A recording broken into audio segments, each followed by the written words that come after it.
প্রায় 4000 ইভিএমে আগুন লেগে গেছে। আমরা সকলেই জানি যে তার বিন্দুমাত্র প্রমাণ নেই, সব পুড়ে ছাই হয়ে গেছে।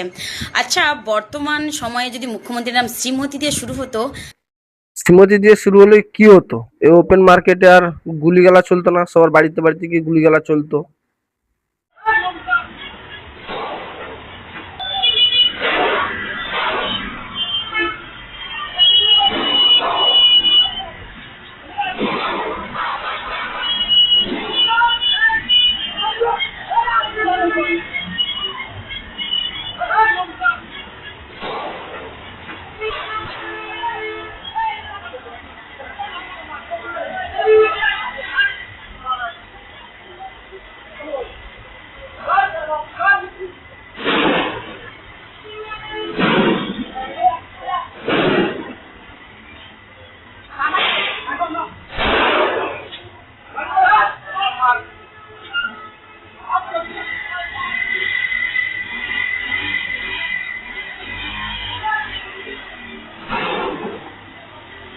এই যে নষ্টাগিরি, তুই কি খবর টবর দেখিস না? যে দেখ, পুকুর থেকে বন্দুক বেরাচ্ছে, কার্তুজ বেরাচ্ছে। হ্যাঁ, এগুলোই তো সাধারণ মানুষের উপর চলতো।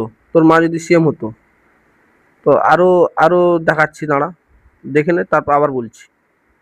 এখানে সকাল থেকে নিয়ে টিএমসি সদস্যর বাড়ির পেছনে তল্লাশি চালানো। প্রথমে একটা বোম মেশিন উদ্ধার হয়, তার ঘরের পেছনে এখন অসংখ্য মেশিন আর বোম পাওয়া গেছে পুলিশের উপস্থিতি। দক্ষিণ বাউনিয়ায় এই কয়েকদিনে আগে কিছু এখানে বোম বাঁধতে গিয়ে কিছু গুন্ডা বাহিনীরা মৃত্যু হয়েছে, এখানে একটা লাশ পাওয়া গিয়েছে।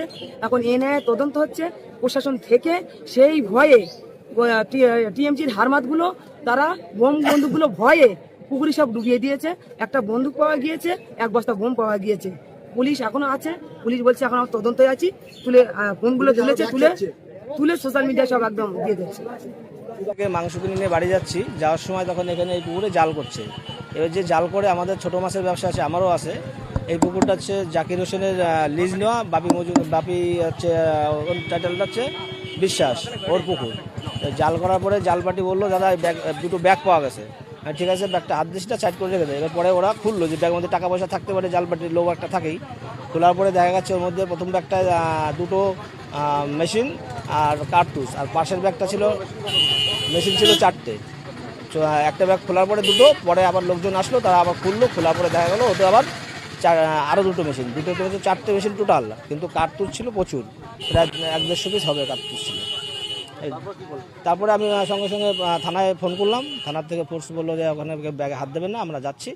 যথারীতি থানার থেকে পুলিশ আসলো এবং পুলিশ এসে জিনিস